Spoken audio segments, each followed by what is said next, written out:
Greetings.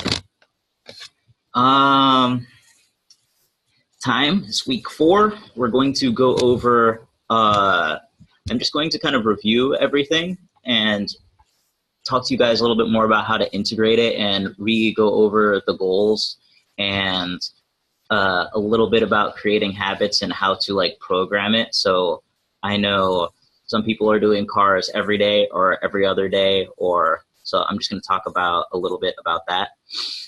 So to begin with, again, our main goal is to increase receptiveness so that we can learn novel movements and concepts quickly.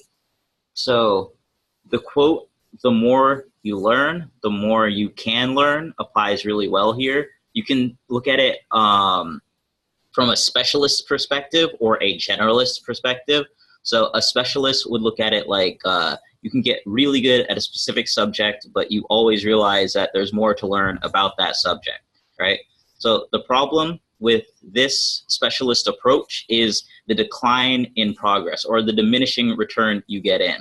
So at first it's like when you're putting in your hours, like you get so much progress, it's just going up, it's going up, it's going up. But then like, even though you're still putting in 20 hours a day, your progress ends up like this.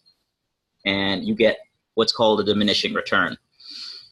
So becoming an expert, let's say to get into like the top 20% might take 5 years, but to get into the top like 5% maybe takes 15 years or 10 years, right? Like, so there is an example I have that relates to this specialist approach, and that is, I don't remember where it's from, but it's like a runner. And this runner runs 4 miles in about 50 minutes, something like that. I'm just making up the numbers. I don't quite remember. But let's say he runs 4 miles in 50 minutes. And every single time he tries so hard to like break this time and do it at like 40 minutes or do it in like 45 minutes or something. So he's pushing, and he's pushing so hard and that he's actually getting upset. Even though he used to like enjoy running and enjoy the challenge, he's now getting like really upset at this. So one day he relaxes and he's just like, okay, I'm just gonna, you know, enjoy myself once again, get back to why I started running and doing this in the first place. So he's running and he's checking out the surroundings. He's not focused on his breath so much. He's not like really like, oh, beat my time. He's just leisure, relaxed. And by the end of this run, he checks his time and it's 54 minutes. Something like that, maybe 51, 52, 53 minutes. But all of that stress that he put onto himself and got upset about was for 4 minutes, and the dude could not believe it. Sacrificing his happiness, maybe his sanity, just for an extra 4 minutes. After that, he just relaxed. So then there's also the generalist approach. The generalist finds a lot of overlap, not just in movements, but in concepts, principles, and ideas between a bunch of different disciplines, and recognizes that if you get good at one discipline, there is some carryover to another discipline, which might have, again, similar concepts, principles, and ideas. So for example, there is this dance and it is called locking. And so we do this. It's a wrist roll in locking. And in voguing, they do a lot of this. And I'm sure that it seems a little, familiar to you guys, right? In the flow arts world, lockers will also do one of these, right? And so, yeah, there's just, let me show you guys what I mean so you get like a better visual. So this is, an example of blocking and voguing, right? And locking. Right? So it's like you see the same motions and the same, you can implement and cross over the different principles and ideas there. Right, in locking versus voguing versus some prop and flow arts. It works really well with like double stabs, way easier with static objects. But yeah, the generalist sees that there is a lot of crossover when in different and often related or sometimes seemingly unrelated disciplines, and uses that crossover to their advantage.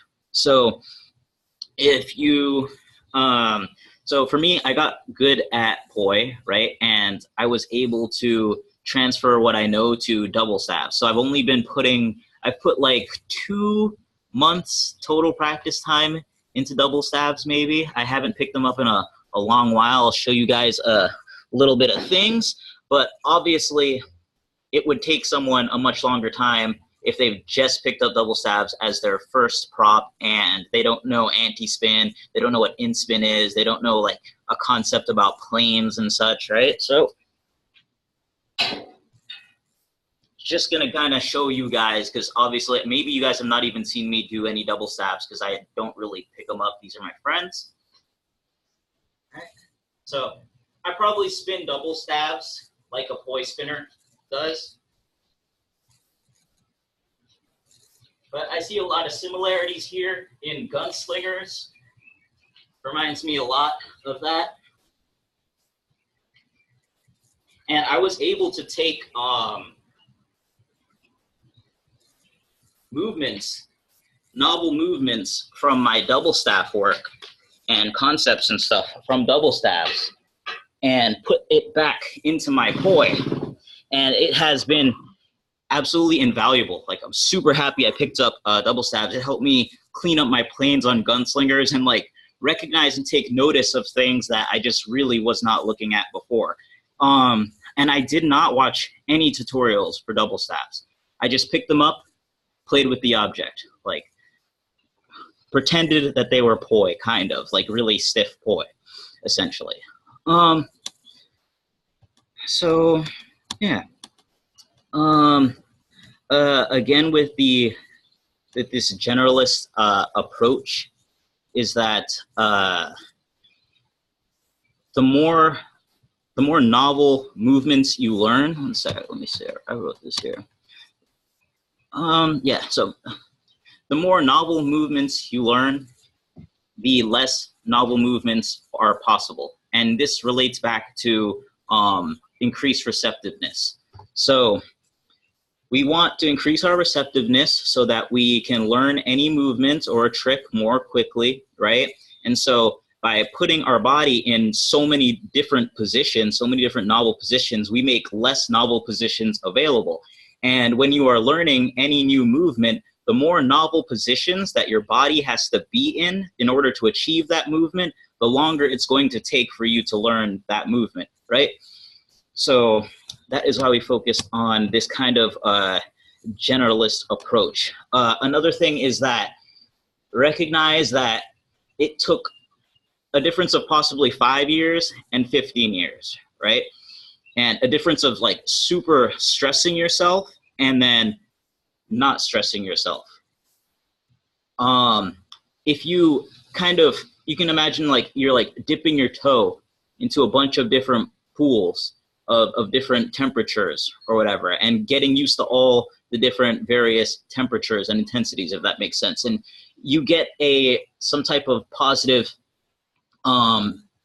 feeling from dipping your toe, if we continue with the analogy with dipping your toe in the water, right? And so you can get different benefits by dipping into different arts and not sticking into them so long that you become super frustrated and stressed, right? Like if you find that happening, it might be that you have to pull back off it and pick something else, or pull back off it and like focus on, receptiveness, increasing your receptiveness. So what I am saying, in other words, is that you can achieve a significant amount of the benefits without becoming the greatest in the world at, some particular thing.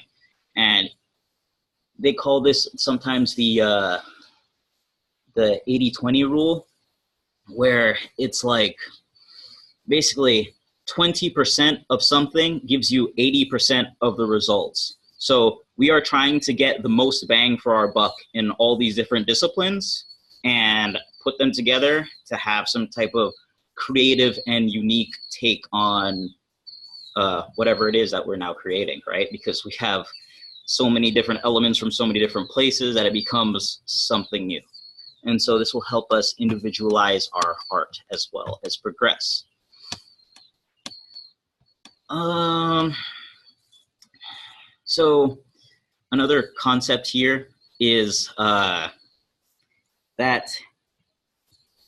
yeah, we're all growing as artists and trying to be individual. At least I think most of us are trying to be individuals with stuff that we bring together.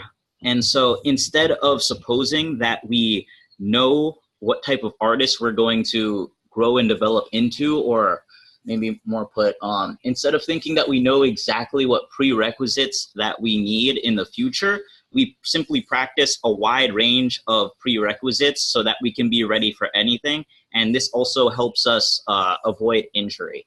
So when we're talking about like mobility specifically, we don't say, oh, I'm doing a handstand, so I need to make sure that my wrists are strong exactly in this position, right? Like, yes, you do need to make sure they're strong in exactly that position, but if physics or the wind blows you slightly this way, you might mess up your wrist, right? So you need to practice the entire range of motion, and not just for injury prevention, but for, like I said, we're widening our base and becoming more creative and receptive to new movements. So, let me see.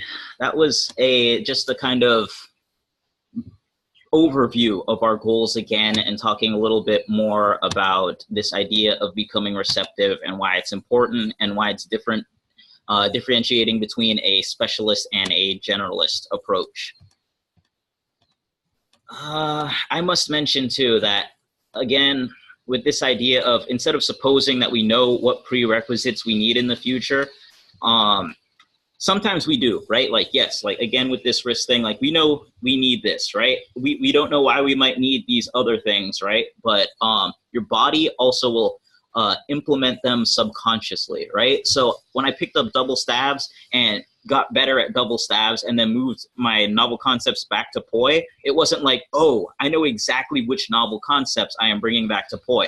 A large amount of it was unconscious for sure, or subconscious, where I picked up my poi and it's just like, for some reason, it just feels better to spin them. And it's definitely strange. Moves just feel easier, and I don't know exactly what elements those are. I know some of them is plane control and awareness, but yeah. So now we're going to continue with like a little review. So a review of control articular rotations is just wanted to talk about yeah, so I think I'm going to show you guys. Let me see how much time we have here, because I was thinking that I would show you guys my routine and that you could follow along with it if you are here. But of course, if you're watching the recording, you can follow along as well.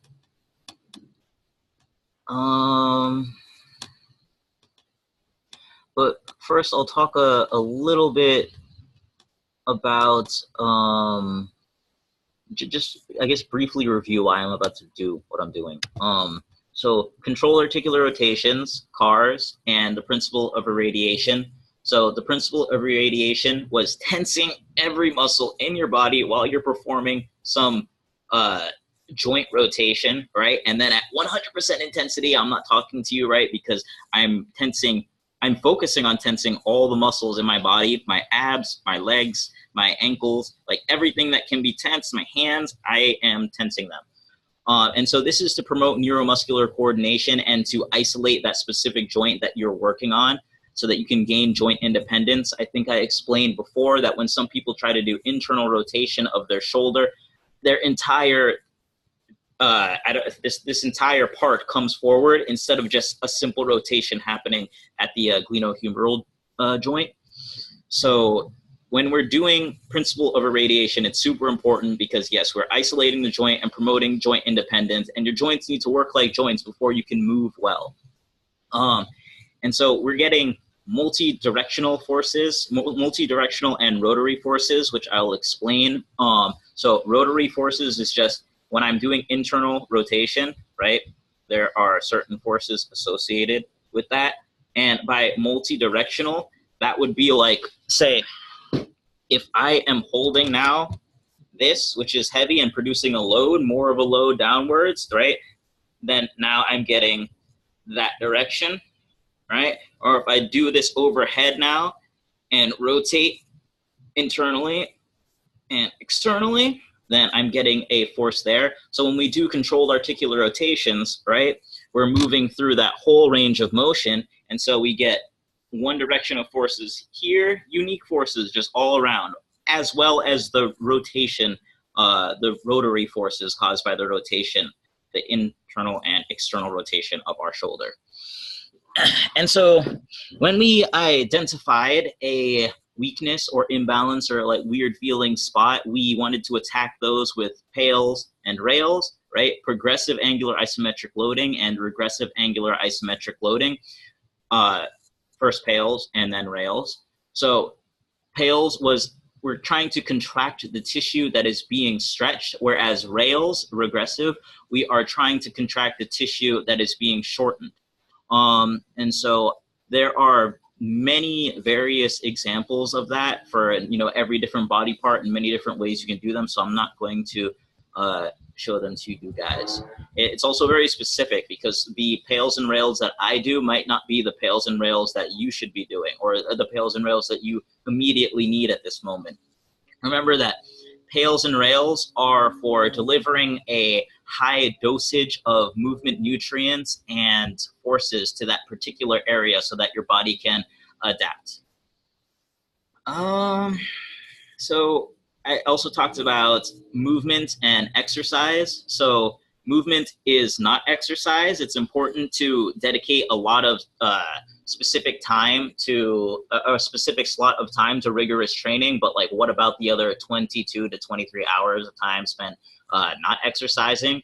Our ancestors, you know, according to the mismatch hypothesis theory, spent a lot of their time moving, but none of their time exercising, and they were still in like incredible shape. So that's just because they moved a lot all day. They used their 22 hours. They weren't constantly sitting in chairs. They weren't constantly in any one position. They weren't able to eat their food without like first preparing it. Lots of things that we have already discussed, right? So since we no longer move like we once did, we invented this thing called exercise, which is, you know, supposed to be a substitute, but indeed it helps, but it's not a substitute. It's not, it cannot replace all the movement that we should be getting throughout the day. So then I talked to you guys about what you can do to put more movement into your day. And so hopefully you guys realize that there's a lot more things you can do outside of this, but I'm going to share them with you.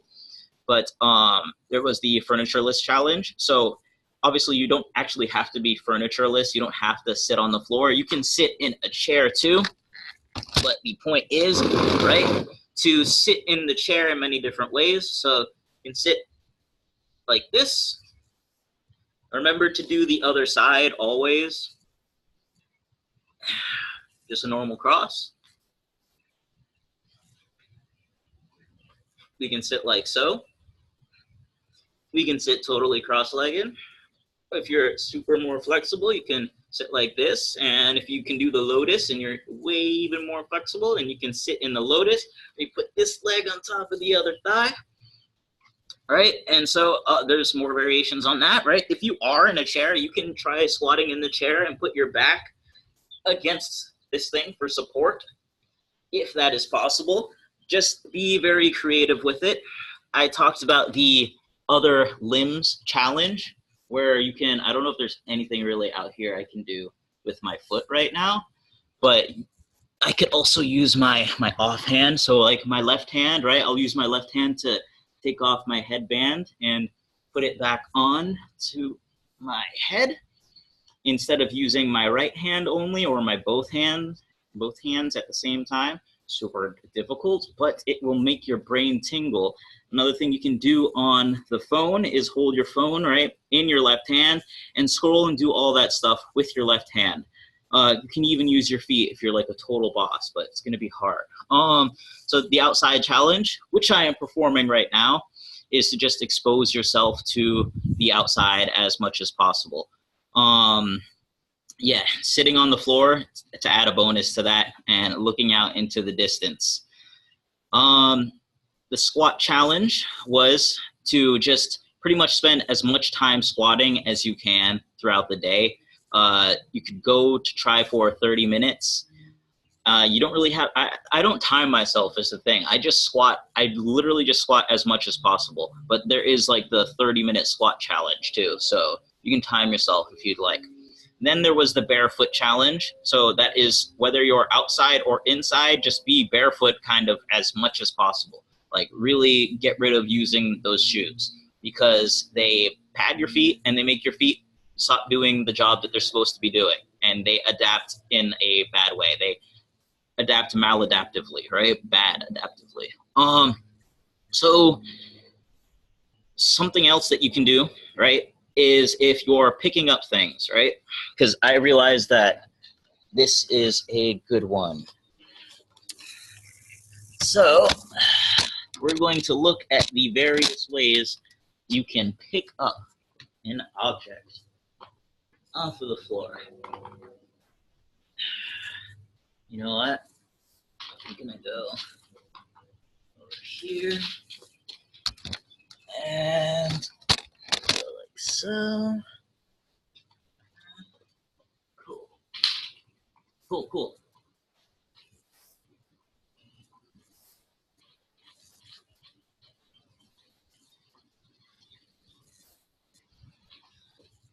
So that one was just with a straight back, right? Like so. I kind of try to make sure that I am hinging at my hips because I want my hips and hamstrings to engage rather than just my back. So if you see me kind of like going like so, it's hard to tell the difference visually, but you need to feel it in your hips and hamstrings when you're doing this one. It's kind of like trying to touch your toes, right? You can also lock your knees, so straighten out your legs, or you can do it like so, and then it's really, really all in the hips. When you bend your knees just slightly, you can feel it much more in the hips and the hip flexors. So here's another way to pick something up.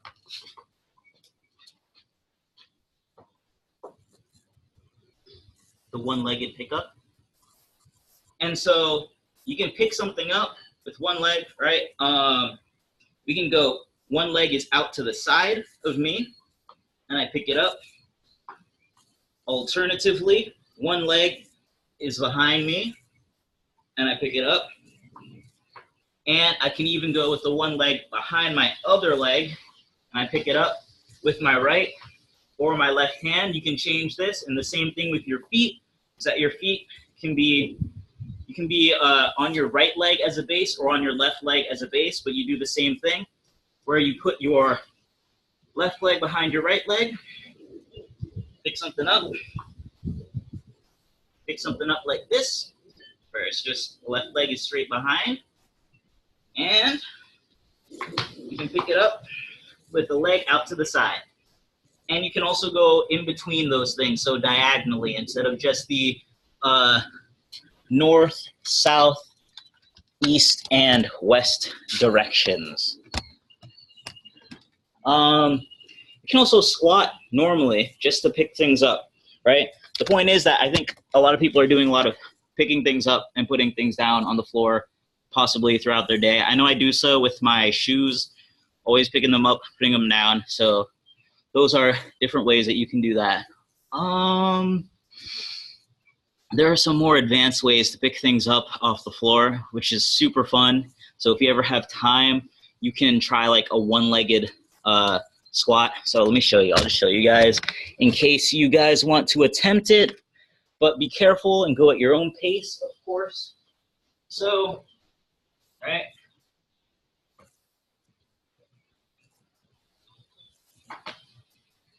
And for the more advanced, right, one leg behind, these are the extreme versions.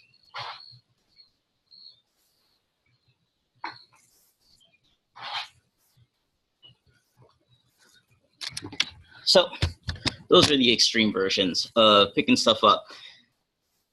Yeah. So we are taking notes of the habits that we do. When we go through our day, it's probably something like, for me, wake up, stay in bed for a while, sometimes too long, then get out of bed, do my controlled articular rotations. If I'm going outside, doing some type of, because now this is a habit for me. It used to be just more like wake up, lay in bed for forever, then kind of just wiggle throughout the day following habits like make my breakfast, walk normally. My point is that there was not a lot of variation. I did not make it a habit to be to have varied movement throughout my day. Now it is a habit to have varied movement throughout my day and recognizing all the places where I can add varied movement. So now, like I said, I wake up, I do the controlled articular rotations. Maybe I'll walk on my hands, do a handstand walk to go get my coffee, right? Or I'll do it while squatting low and crouching to the ground to go get my coffee. And then, of course, I eat. Sometimes I'll eat on the floor. Sometimes I'll eat standing up. Sometimes I will eat sitting and just have the food level with me. A lot of random stuff, a lot of places where I add movement. When I get out of the shower and I am drying myself off, I will do this to dry my legs. Raise up one leg, go like this, and dry off my legs. When I am taking off my shoes sometimes, I'll raise my leg up like so and take off my shoe like that, so I get that external rotation help. The more you vary your movements as a habit, the more you come up with, for sure. You get creative. You get really creative.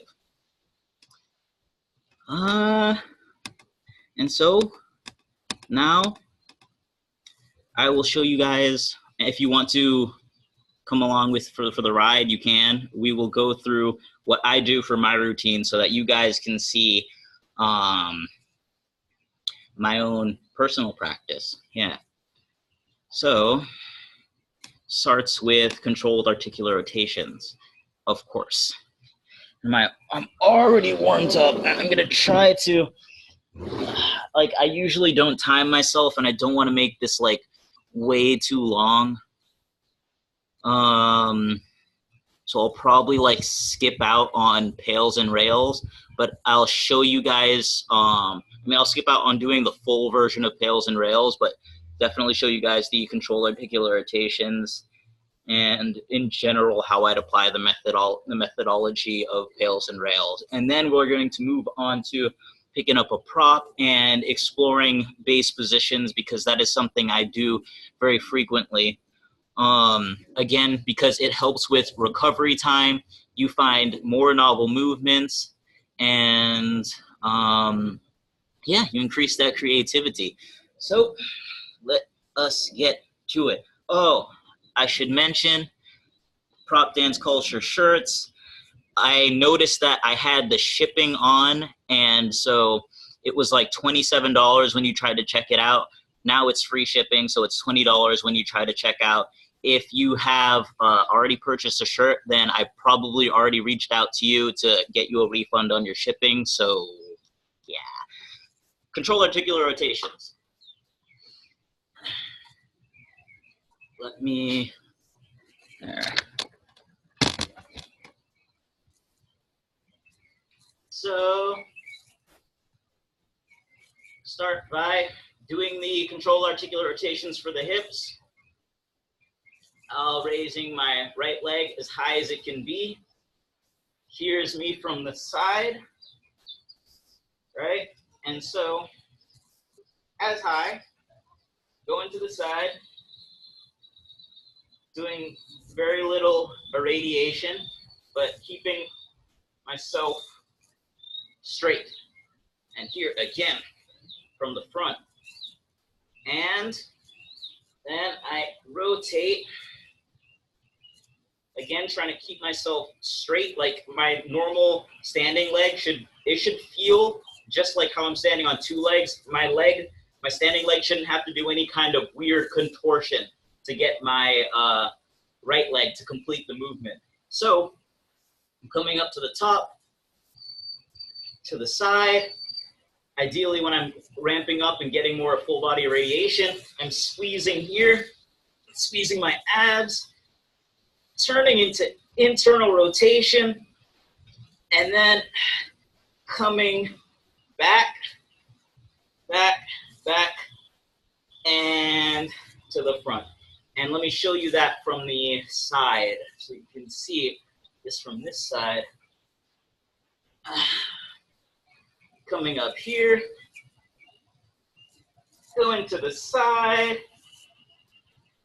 internally rotating, and coming back, back, and done. And I will show you once more from this side, coming up, coming out, doing the internal rotation, and coming back. Okay, so then I will do my opposite leg. Same thing, I will show you guys, I'll do 3 rotations so you'll see from 3 different angles. Let me know if you guys have questions or if you can't hear me. I'm not sure if I'm speaking loud enough for you to hear me when I'm back there.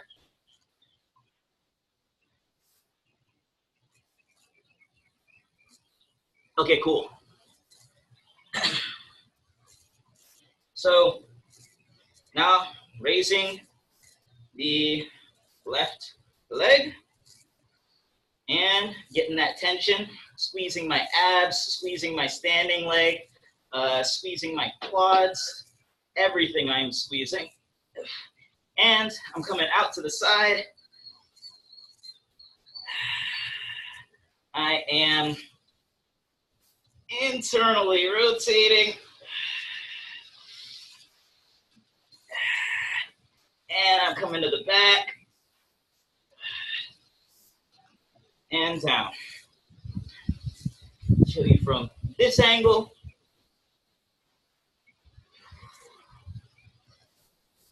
And coming out to the side. And internally rotating. And coming to the back. Once more from this angle. I'm not sure if I should show you guys a back angle or not. Let me know if you want to see it from the back. I'm not sure if that would be helpful. So, coming up, squeezing everything, and I want to take notice, or you guys to take note of the fact that I am with this leg that's up here. You can point it like this, but I often work on my dorsiflexion instead of my plantar flexion.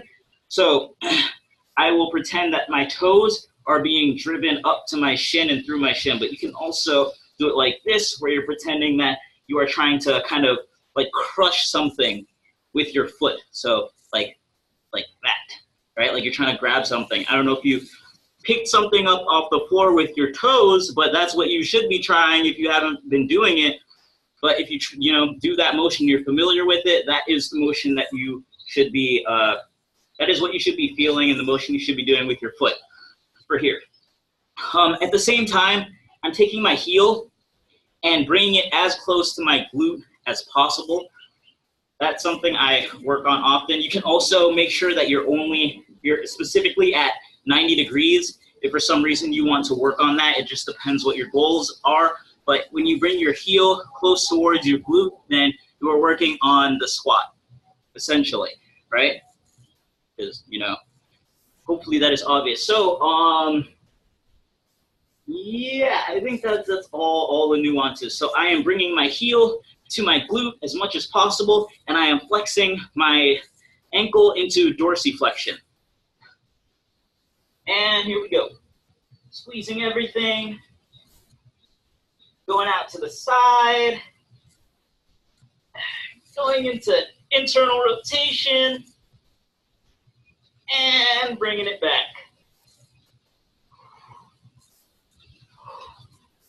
And you shake it off a little bit. Now, this is a weird one that I sometimes do for my hip flexors and lower back.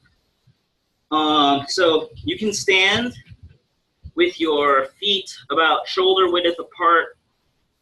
It really depends on where you feel it the most, but what I'm going to show you guys is this one, because I know it's weird and way more about feeling. It is something where it'd be very difficult for me to just look at you and know if you're doing it right and getting like the stretch there. But I can tell you where you should be feeling it. You should be feeling it on your hip flexors here, around here, this whole waistline area, and on the back side here at the lower back, across the top. So this whole kind of the belt area is where you should be feeling it. That means that when you get to the back, you are doing what is called a anterior pelvic tilt. So this is posterior pelvic tilt, and this is anterior pelvic tilt. We're switching between our posterior and anterior pelvic tilts when we do this. It's very similar to what I showed you guys with the chest here, where we're switching between here and here, right? But now we're coming around in a circle to get that rotational, those rotational forces. So, we've got the hands on our hips.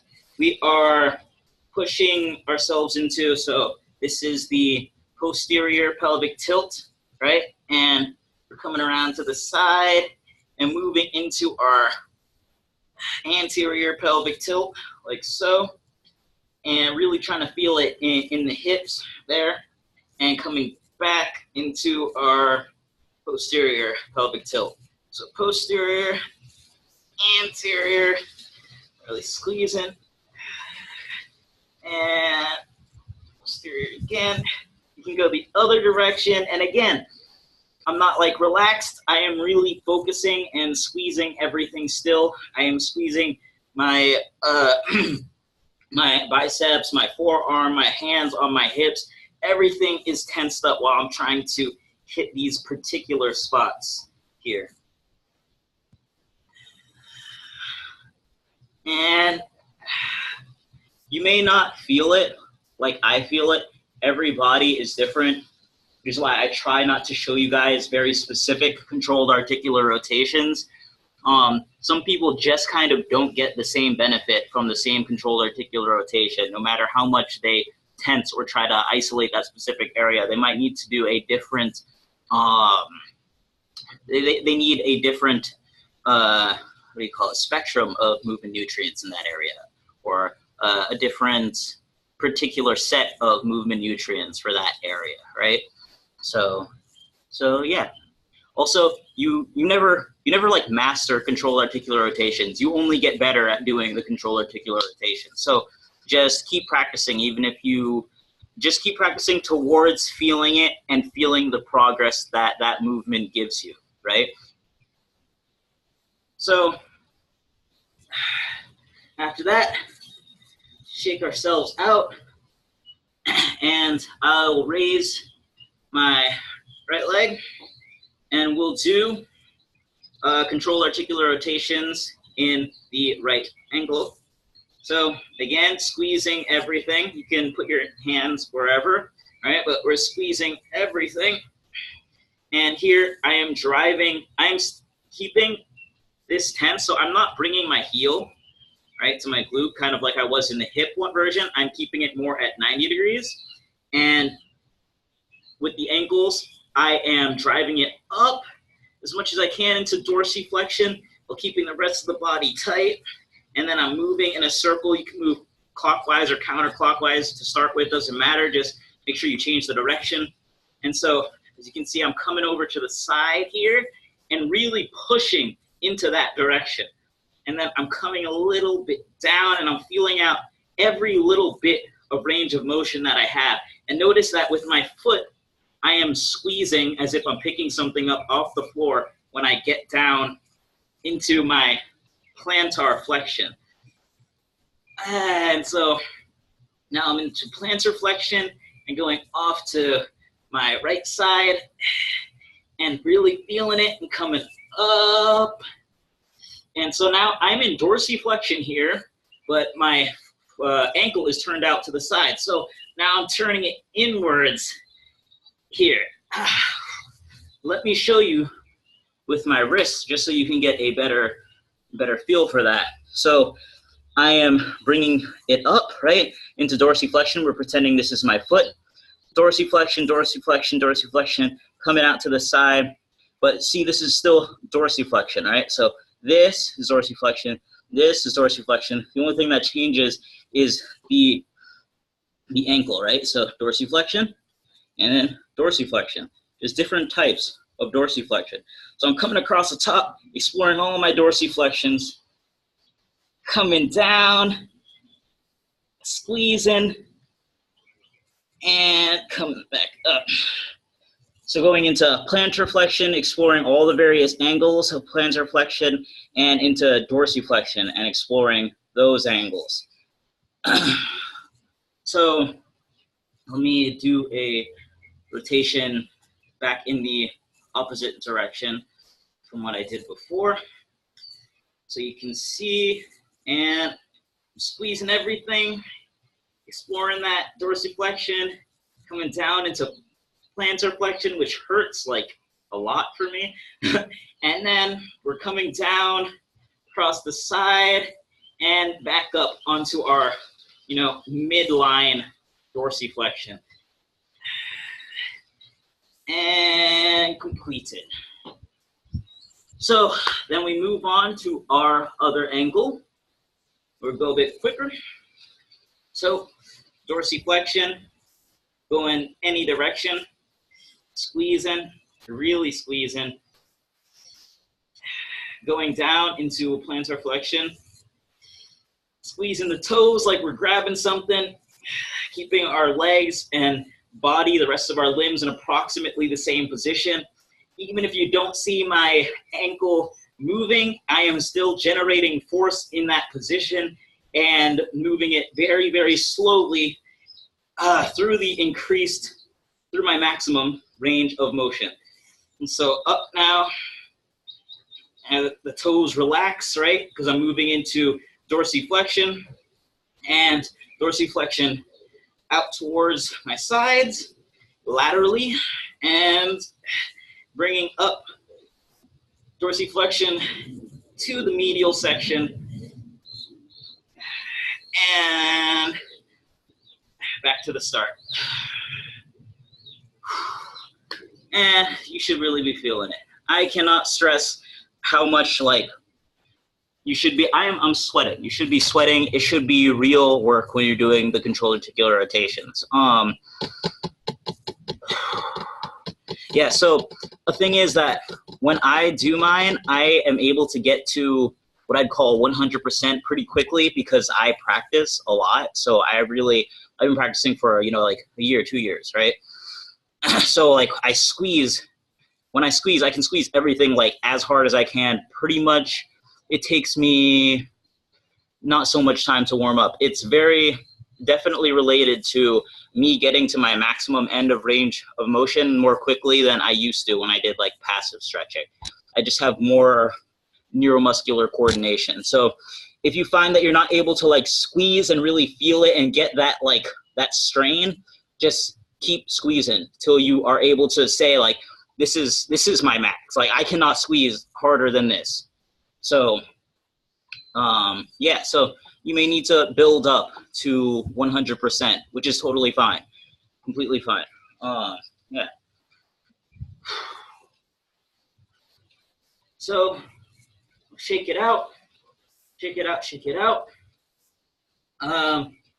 And we will do our shoulders, shoulder control articular rotations. So we come up with the thumb. Notice I'll do this. I'll do this here so you can see. So the thumb facing right up. It comes back. Let me see. Comes back. And we go back as far as we can while tensing everything. And notice here, I am in line, right? And then I'm coming back as far as I can, tensing, tensing, tensing. And once I am as far back as I can possibly go, I start internally rotating my shoulder so that my thumb is essentially, it should be facing the other way. You want it to get as close to facing the other way as possible. And then from here, you can start coming down through the wall plane. You can see I'm keeping myself straight at you guys and bringing my shoulder through its maximum range of motion. And you end up with the thumb back where you started.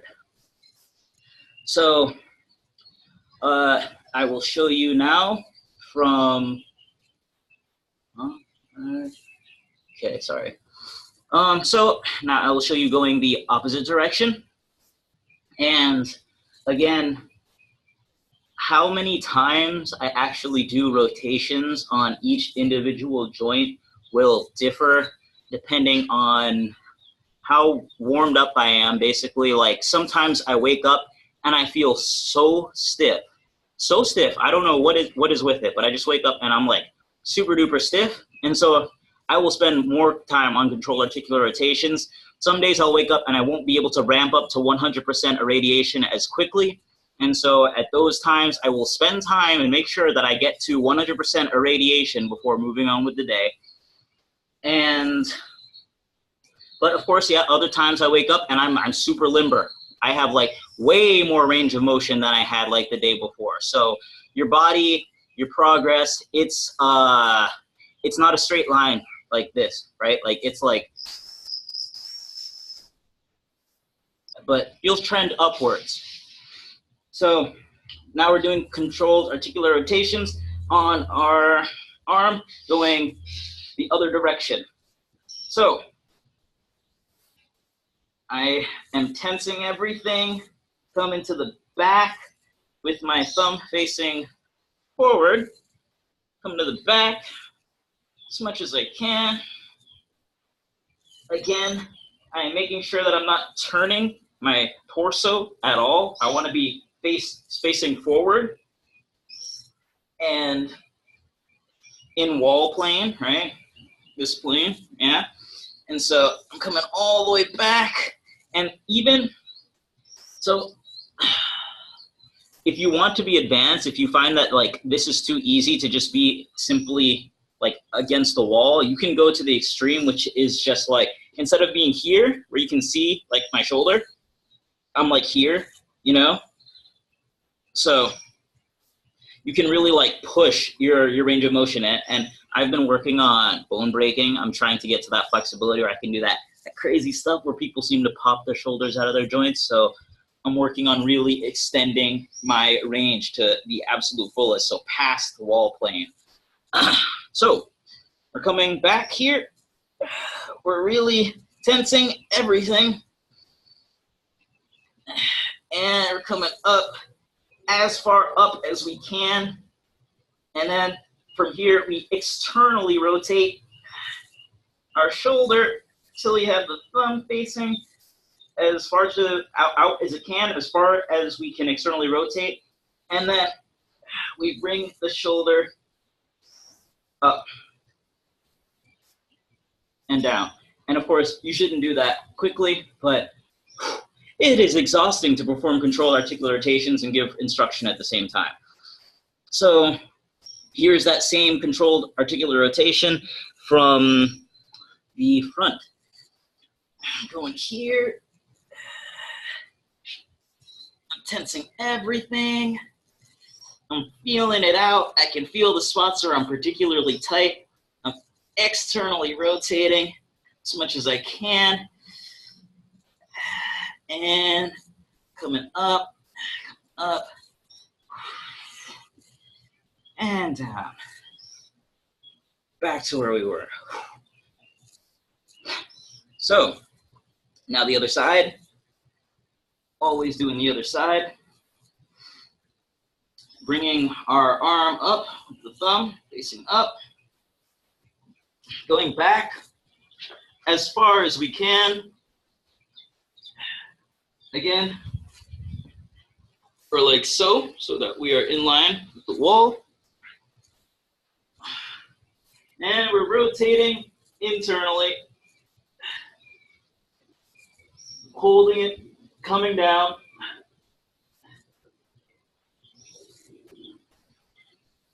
And we come back to where we started again.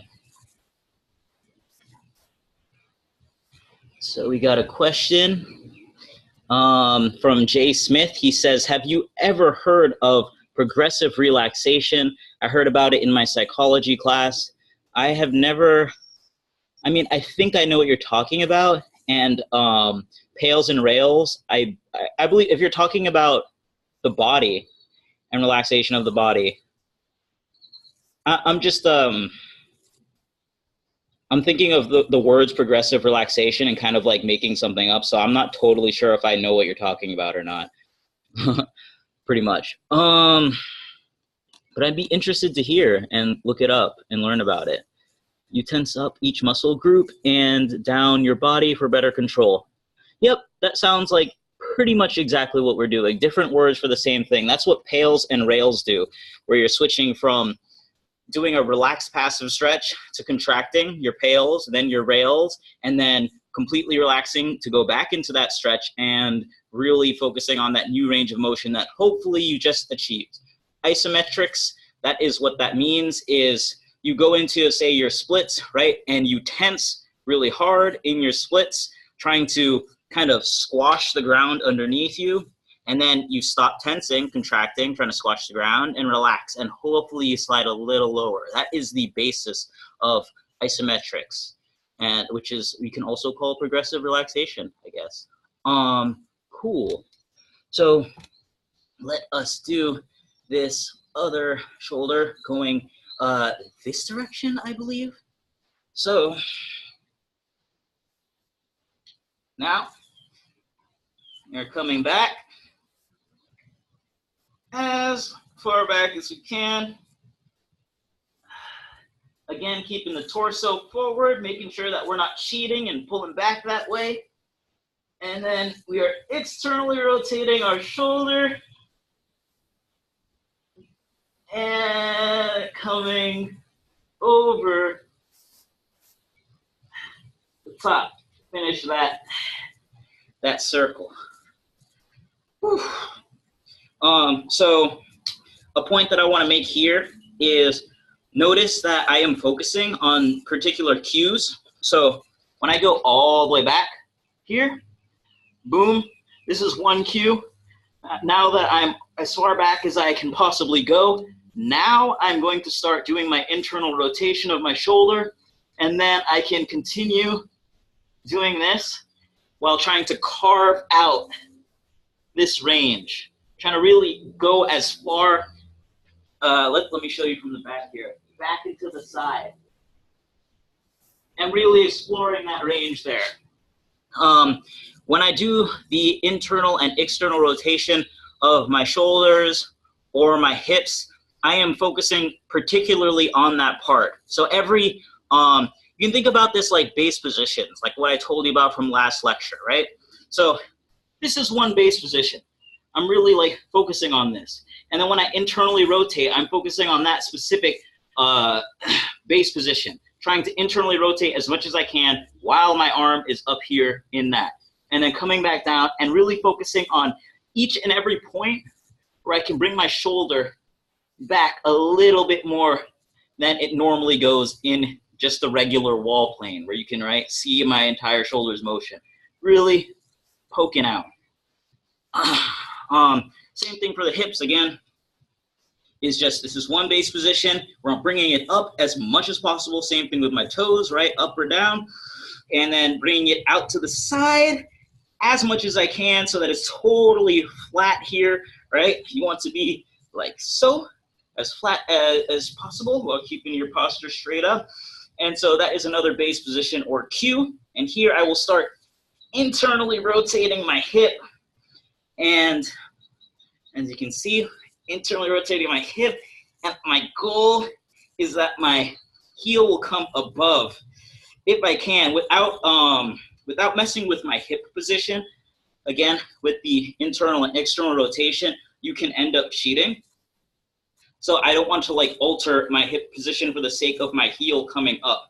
And you can actually feel that. Like if I'm going like this or with my back or something, you can actually feel the cheating happening. If you are really conscious and tensing everything, especially, you know that you're cheating. So I'll do that internal rotation as much as I can, and then I'll come to the back. Another cue that I use, which I shared with you guys, is just that you're making as big as possible a circle with your knee. So your knee comes here, down. Your knee is like your prop that you're making a path with. Okay, so now we will do, let's do, okay, we're gonna do elbows. So the elbow is funny, but we'll do elbows. So with elbows, I'm gonna use my thumb to try to show you guys where the force should be going. So when I do this, I am pushing right towards my body. And this whole time I'm pushing towards my body, doing this controller articular rotation for my elbow. So I'm going here, coming down, and again I'm put like right. See, so that's where the force is going behind me. Coming down, and then when I get to here, I am actually using my shoulder to assist, because that's the only way you're going to get that angle in your elbow. And so again, I am really moving towards that, but not with my shoulder, but with my elbow. It's kind of an odd feeling, but basically you really just squeeze your elbow without bending it, right? When you're coming here. And it is a very strange feeling, but that is what you are doing. And then you're coming up and still bringing your elbow towards you, right? And back through here. So that is just the motion. Now I will do it officially. So a thing with these is you can do them with your elbows isolated and locked in right here, like so. Or you can do them with your elbows up here, like so. Probably hear popping. All right, or you can raise them a little bit higher. It depends on what you're looking at or looking for, your goals. You should probably practice all of them at some point. Yeah, there's a lot of nuances that you can go through. So you can go totally up here, like muscle man stuff, right? And again, you're generating force back that way. And we're coming down. In any direction, just make sure you go the opposite direction next. And we're coming inwards. So on this one, I can feel it a lot in my elbows. So when my shoulders are internally rotated and my shoulders are at 90 degrees with my torso, I can feel my elbow popping, essentially. There's like some kind of glitch there in that very specific range. And so coming in, and ditch the thumbs because it rubs up against your body, and back up. And so muscle man version. I highly recommend doing one arm at a time, but yeah, we all got different schedules, right? So it's better to do than to not do, or even to do badly than to not do at all. Usually, at least. With my instruction, you'll be okay. Methinks. So yeah, like we're like running a little bit low on time, so I'm kind of trying to rush through it so I can show you guys some of what I do with the props. um, so we will do the wrists. So the wrist, we're coming down, and the same concept is with the wrist as was with our ankles, where we are pushing down hardcore with the tips of our fingers and pulling them into kind of our elbow or into the top part of our forearm. So really, and I recommend that you hold and do wrists one at a time. Again, you can put your elbows here to make sure that you're not moving your elbows and your elbows are not helping you do this motion, because sometimes you'll do them and boom, lo and behold, your elbows are moving out, right? So I really recommend like keeping your wrist isolated by holding it here. So we're generating a ton of force down, and we're moving out to the side. You can see it's a super similar concept to the ankles, and we're coming out to that side and back to where we came, relaxing and going back the opposite direction and coming down and out to the side, coming over and back. And so I normally practice them like this, but you can practice them like this. Again, it depends on your goals. If you find that when you are doing, let's say, staff spinning, right, and your wrists are giving you problems when you're doing closed grip staff spinning, that's probably what you need to work on. Again, with the poi, if you hold your poi like that and you're spinning them, right, and you notice wrist pain, you should probably be doing them with your hands closed just to fix that, right, just to try to alleviate that and work through it. But both is best. It's best not to focus on one. And you can also do like this, like this, like this. There's like a lot of different nuances. You can focus on having your thumb aligned right here, right? Or you can let your thumb do whatever. A lot of different nuances when it comes to your wrist controlled articular rotations, and each variation is helpful in its own way. So now I'm gonna do the left wrist, driving everything down that way, and come into the side, and back,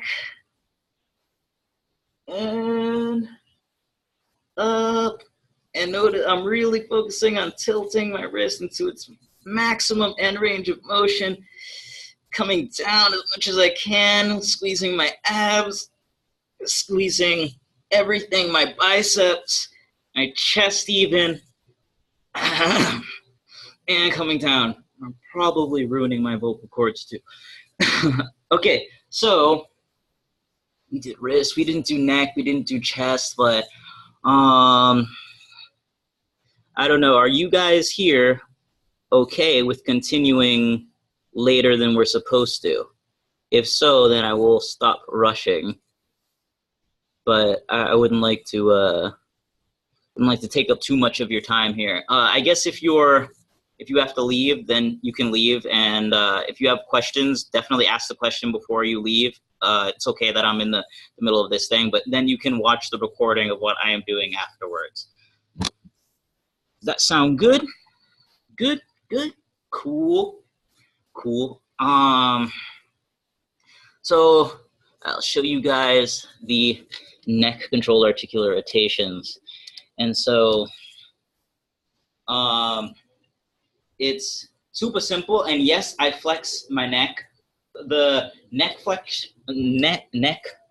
flexing is definitely maybe weird for some of you, but yeah, b-boys definitely love it when they do head spins and such. Like, you got to flex your neck. Your neck can't, and again, like, your neck is going to go in so many different positions that you probably didn't expect when you're doing a head spin. So super important to get control in your maximum end range of motions with your neck, because if your neck goes into some position that's super, super dangerous, right?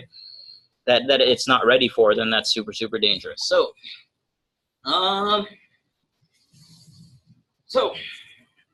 tensing everything. Tensing the legs, tensing the feet, the quads, squeezing the wrists, squeezing the forearms, the biceps, the shoulders. Keeping the shoulders down is another important thing. You don't have to forcefully keep them down, but a problem is that when you do these, you'll tend to kind of have your shoulders come up and compensate. So you want to really try to tighten everything and keep everything from moving besides your neck. So first, we tense everything, and we go to the side. And we go all the way back as much as we can. Feeling the glitches in the neck. Going to the side as much as you can. Taking note of our shoulders, making sure our shoulders are not rising or falling to compensate, or at least trying to keep them from making us compensate.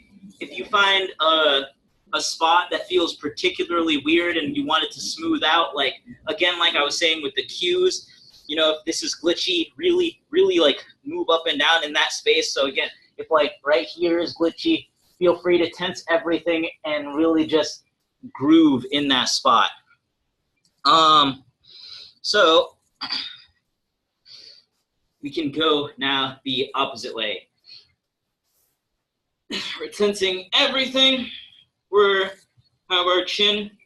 Here's a good cue, is that you want the chin to touch your chest, but you don't exaggerate or hyperextend it. So again, this is not like, it's not a goal, it's more of a visualization technique to help you drive force. So when we're doing this, we're not really, the goal is not to bring our fingers, the tip of our fingers to the top of our forearm, right? It's not the goal, it's just to help us visualize it. So again, with this is when you come all the way down, we're not gonna be like opening our jaw or anything, or like trying to get our chin to touch our chest. We are just bringing our head down, maximum range of motion without compensations. If that makes sense. I tried to word it properly, but yeah. So we're coming down, got everything fully irradiated. Out to the side. Yes, we're tensing our neck. To the back. Oh, I just realized I'm going the wrong direction. And we're going this direction.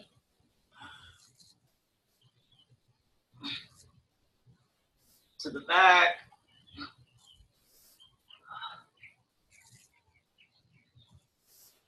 Down to where you started. And you can move your head side to side and relax the neck. And that one should feel super duper good. I love doing my neck control articular rotations, for sure. Then we can do the thoracic cars. So, thoracic cars. So I would say that probably the way that I do thoracic cars is, I specifically do them that way because it's a dance thing. So poppers in what we call boogaloo, we'll do this where we're making everything kind of wavy and round. And so that's why I do my thoracic cars like so. But the way that they are recommended sometimes, I mean, there's a bunch of different ways. Again, you can do thoracic cars, and it 100% depends on your goals, but this is the easiest. It helps because of cues, for sure. So from here, we have two different positions. The position is kind of here with our chest is like that, but we're crossed. And then another one is turtle shell, where we can imagine our hands are pushing in and making our back come out so that we get a turtle shell. And so from here, we're in turtle shell, and we're coming to the side like this, and you should feel it at your back, at the top of your back, your upper back. And then coming around to the front. And let me show you guys, when I say thoracic, I'm talking about like here to like up here. You can look it up. It's something that, of course, humans created. There's no specific, there's nothing, your spine is not labeled thoracic spine, cervical spine. It's just, you know, a human construction. But we hinge kind of about like here-ish, something from the midline up. So we're kind of back here. We're hinging out to the side. And so again, let me show you from the back here. So you can see that my lower back isn't really moving. My lumbar spine is not really moving. It's all a thoracic motion. So it's really the top, if I can exaggerate it, just to show you guys like really like what is the thoracic spine. Like this is the thoracic spine. It's all this stuff here that you do with this part kind of like sitting there. So hopefully now that you get that, we'll do the thoracic part. So we're doing the turtle shell, and you can go any direction. So I'm going to lean to my left. So I'm leaning to my left. And now I'm going to lean back real slow, flexing everything, and coming back as far back as I kind of can. And now I'm coming over to lean to my left, or my right side. And from here, I'm coming across and coming forward, diagonally, you know, in this diagonal direction, and coming forward. And then I'm here in turtle shell.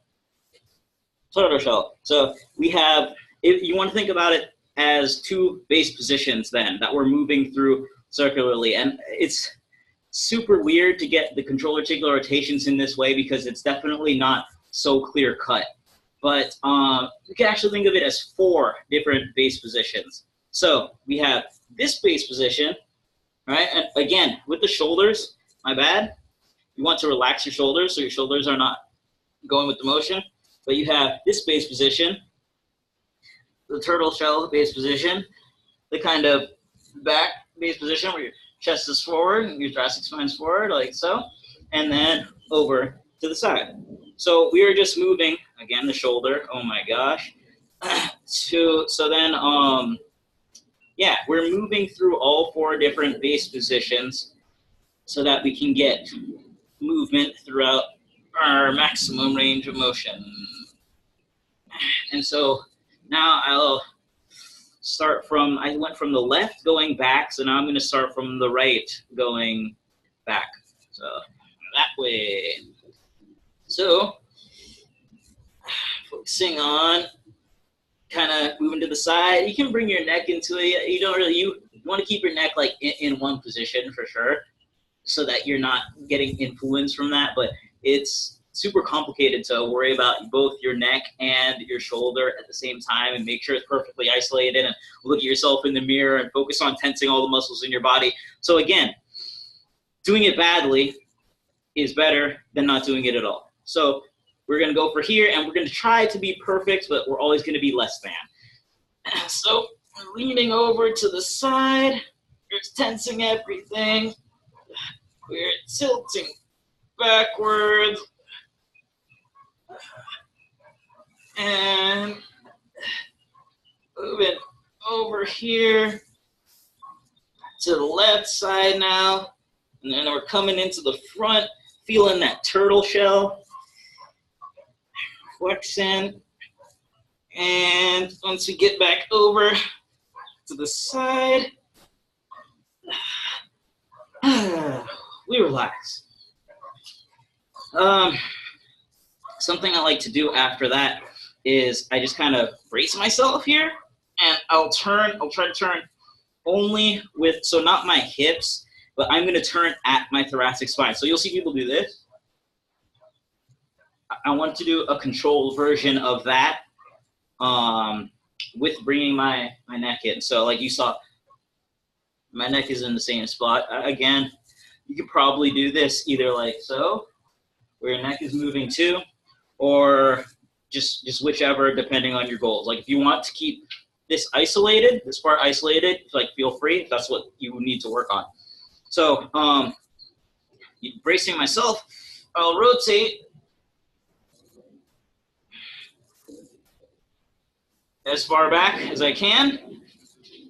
Show you guys from the back. And really, you know, really trying, using your feet to make yourself get that torque and twist. And then going the other way.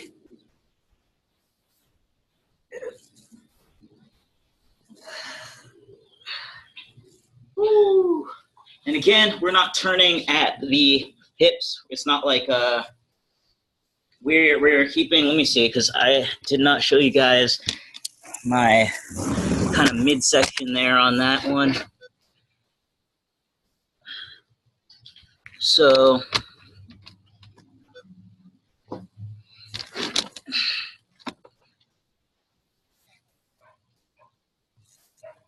I'm keeping my toes where they are at.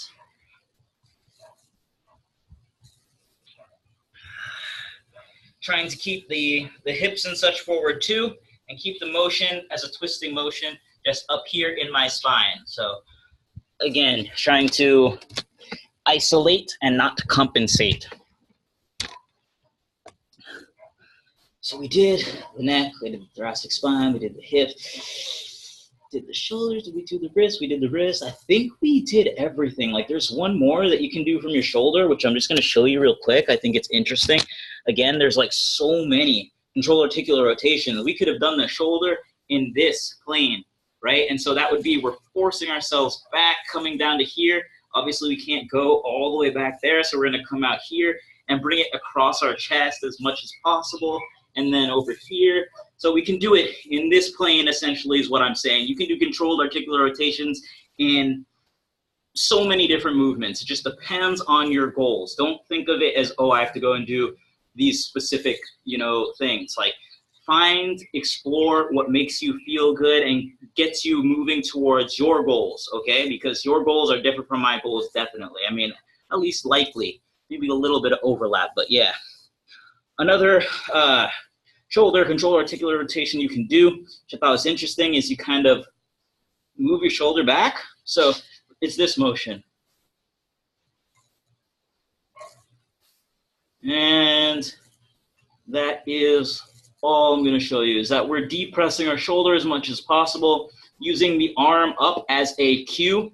Dancers will do this, and it's the same thing, but using this as a cue, your arm being out straight can help.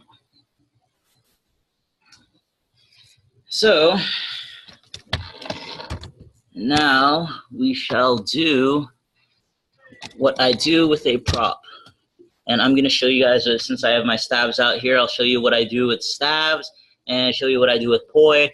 For every prop, finding base positions and exploring them is different. So yeah.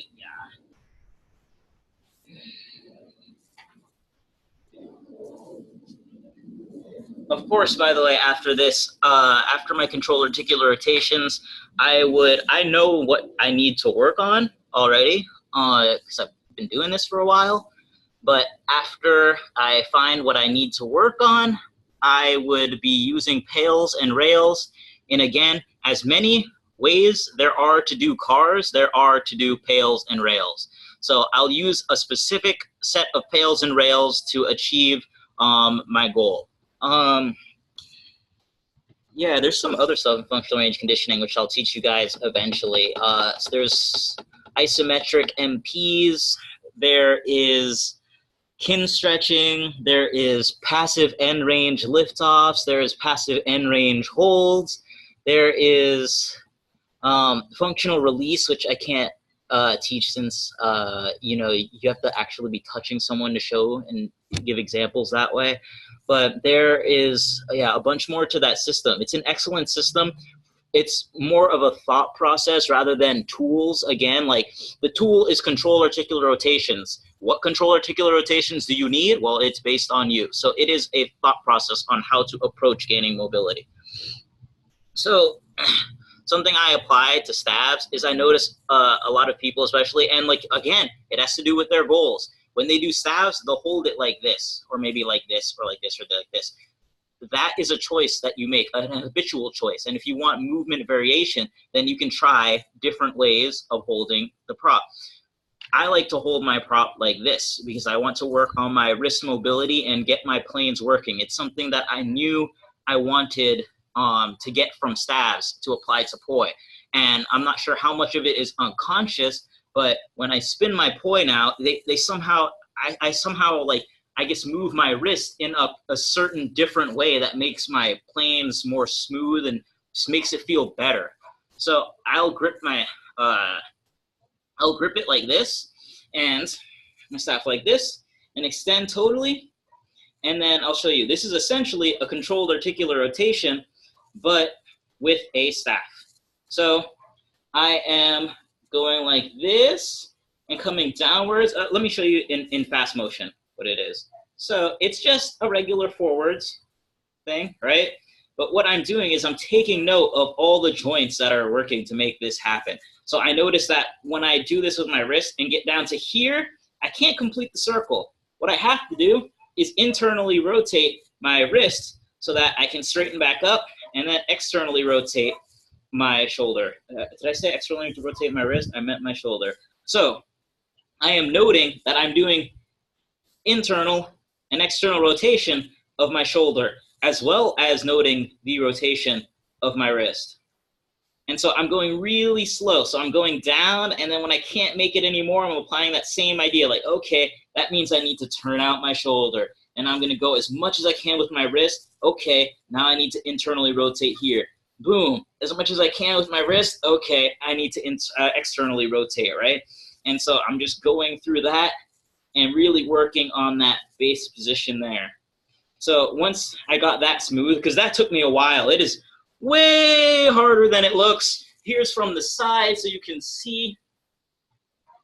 But you want your, so this would be like a not so good one, right? Where my plane's not tight and my plane can get tighter, right? You see how the ends are kind of more in line, whereas before they're kind of wide. What I'm working on is tightening that space. So if I go to the maximum end range of motions and do my like little twist thing, and again, I'm trying not to bend my elbow. That's part of my goal, to make the demands all on just the wrist and the shoulder, but sometimes my elbow will come in and help me by bending ever so slightly so that my shoulder doesn't have to do anything. Take note of those compensations, note of what your goals are, and then fiddle with what you need to fiddle with to get yourself to where you need to be. So, as you can see, that is the goal. Jeez. Something like that. And again, you can do these reverse as well. We're going to the max range of motion here. Come in.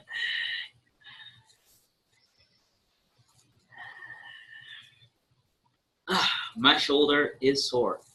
So I will work on that straight, and then I will also work on it with the bend. So I'll come like here and see what I can do. And notice this is different from, is it different? No, it's not different. So notice that my thumb side of the stick is staying on one part of the plane, right? So it's always in front of me. And the pinky side is always behind me. I can flip, right? So I can externally rotate my shoulder and work on it this way.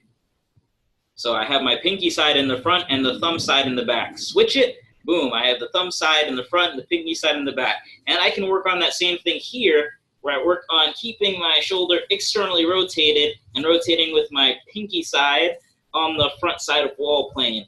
And so you can hone in on specific spots where you're having trouble in your poi spinning, or spots that maybe you're not having trouble with it, but like it feels funny. Maybe like there's a pinch or there's pain or there's soreness or whatever, right? And you can hone in and boom, attack that thing. So those are the base positions that I will work on. And of course, I will work on both sides, usually at the same time. I don't like focus so much on generating tension and doing it really, really slow, like a true control articular rotation. I'll have some fun with it, but that's how I'll do it.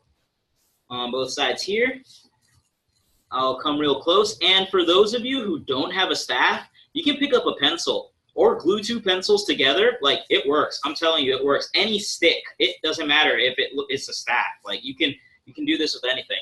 So I'll also come really close here to my body, you can see, and do those same rotations as close to, and then I'll do something like this where Katie Bowman, in her book, she calls these rainbow stretches. So when I showed you guys that there are many different ways to dorsiflexion the ankle, like so, all that is dorsiflexion. Well, you can work on, right, the same thing, oops, way too high. You can work on your external rotation here and all the way down to here, right? Or your internal rotation down to here. So, and remember, you can go forwards, right, and backwards. And you can do that externally rotated, like so. Or we got our pinkies in the front. See, look at that. Looks like my left is slacking, which of course I already knew. So that means I'm going to have to, of course, work way more on my left. But yeah, you can work on your external rotation down here and coming up to the sides, working on that external rotation here and establishing those as base positions so that any time that you are spinning, you can always come back to that spot, and that's like your comfort zone spot, you know? It really ends up feeling like a comfort zone spot. And so we can do this in many different ways. This is just showing you guys how I find base positions by slowly tweaking a bunch of different things and applying what is called the rainbow stretch, where we're going through various degrees of motion. I showed you guys that we had the 90-90 position for pails and rails, but it can also be 45. It can be even greater than 90 if you're working on that feat of flexibility. It's generally not a good idea to do that till you've mastered your ranges between like 90 and lower. But yeah, rainbow stretch. So let's see, what else is good? That's generally what I focus on is doing it here. I'll come kind of up here too and focus on that. I'll focus on bringing my hands together and coming low and coming close to my body. So I notice that, say I'm hunched over when I have to do this, right? I'm hunched. Well, what about the unhunched position? So I'll notice, okay, so the stick is hitting me. So maybe if I hold like this, I can get it through that little gap, and lo and behold, it looks like I can. So then I will work on that, and I'll notice that I'm receiving a specific benefit from this because of I think it's torque, but essentially, right, the lower down on the staff that you hold, or the more staff is sticking out from your hand, the more force is being generated. Yeah, it is because of torque. The more torque or force is being generated on your wrist here. So I'll notice that from doing that, I'll receive a benefit in my wrists a lot more than I would if I was in the center. And I'll establish yet another base position. And so I'll work on that. I'll also go the opposite direction. Like so. Trying to keep things as flat as possible. Woo! And if, like, again, so I want to talk about, let me talk about programming. So Jay Smith asks, so it's basically just doing it slowly to perfect form. Yeah, I mean, yeah, sort of. Like, if you could look at it as simply doing it slowly to perfect form, we are looking at like a ton of different variations though. So we're not just like picking, okay, I'm going to do one specific movement slowly. It's more like I'm going to do a lot of specific movements slowly and notice how I can change them ever so slightly and do even more specific motions, right? And we are sitting there in those specific motions and establishing them as base positions. And we're doing that to promote, again, neuromuscular coordination, establish those things as base positions, because when you have more base positions, more areas that you are comfortable with, you can more quickly recover from any mistakes that you would make while spinning, just by, you know, simply returning to the base positions. And the more base positions you have, the easier it is to correct mistakes while spinning. And yeah, the faster you learn, because, right, it decreases the amount of novel movements that you can, the amount of novel movements that are possible, because you've already done so many novel movements, you know? And so yeah, like you could just say, yeah, basically it's just spinning slowly to do perfect form, but there are a lot of particular reasons, and yeah, a lot of particular reasons for why I am spinning slowly, you know? So there's like a method to it. It's not just simply spinning slowly. Does anybody have any questions? I can show you guys some base positions with poi, but essentially that is what it is we are breaking things down super slow and doing rainbow versions of everything.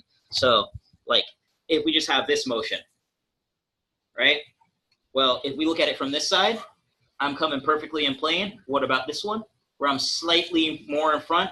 And this one, where I'm even more in front? And then this one. So what I'm doing is poi spinners will get this a lot better, and it is more visual with poi. But when you're doing the butterfly, you can do butterfly here, and slowly, slowly tilt out the planes until you are no longer even in butterfly, and then slowly, slowly, slowly tilt them back, and then bam, you've got butterfly again.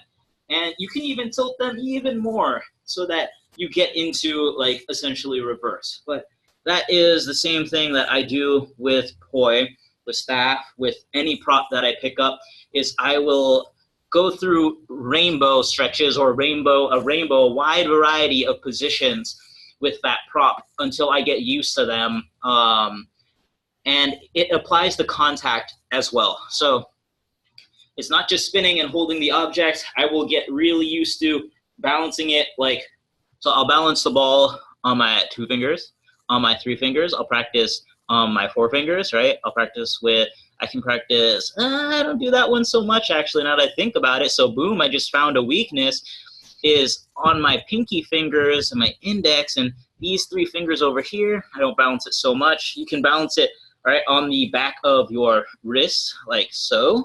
All right, you can balance, you can work up to getting like here and here and here and here.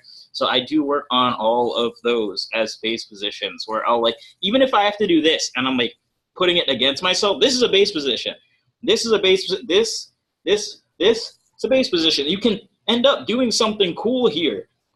You know, it's just, that is for recovery time. Like, again, yeah, the more positions, if you get into, like, a tangle is the best way, is a great example, is that people will spin and they'll get in a tangle, and what they will do is they'll take their poi together and they'll, okay, gotta unwrap my tangle. Usually when I'm doing it, right, I will, yeah, what we're doing is we're embracing our mistakes to find base positions is another good way to do it. Is that if I'm doing some tangle, and let me see. I don't even know if I can get into a mistake on purpose right here. But like when I'm doing it, so I'll get into something crazy, right? I'll get into some crazy tangle, and then I just like wiggle it, and I look at it and wiggle it and feel it out, and I go, okay, let me see. How can I, wait, no, maybe this way, you know? And like, okay, so now the tangle is even worse, right? But I'm playing with it and figuring out how I can eventually make my way out of it. And if you practice this enough, you will get good at tangles. You'll get good at recognizing how you can come undone by swinging them. So it helps you for performance purposes too. And again, it doesn't just apply to tangles. It'll apply it to staff. It'll apply to balls. Embrace your mistakes and think about how you're doing each trick, and especially when you make a mistake, finding what position you end up in and then mastering that position so that it's no longer essentially a mistake. It's like, whoops, I'm in a different base position than I thought. Well, I'll just switch into this, you know? Like, that's how you want to be approaching things. Embrace the mistakes, find base positions that are both of your choosing and not of your choosing. Instead of just ignoring the area. So a lot of people will say, why would you train a position that you're likely to be injured in? Well, if I get into that position by some chance, I won't get injured. So same thing with poi or props, right? Why would you train that ugly looking position? Well, if I find myself in the ugly looking position, I can get myself right back out very easily. Or if I make the mistake to get into that position. So instead of avoiding the position, we embrace the position. Essentially is what we're doing with base positions. A lot of position words. A lot of the word position, I should say.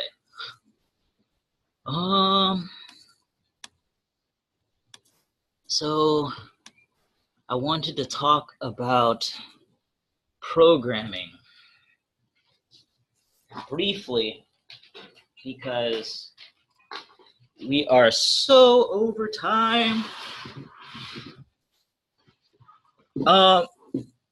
Does anybody have questions though?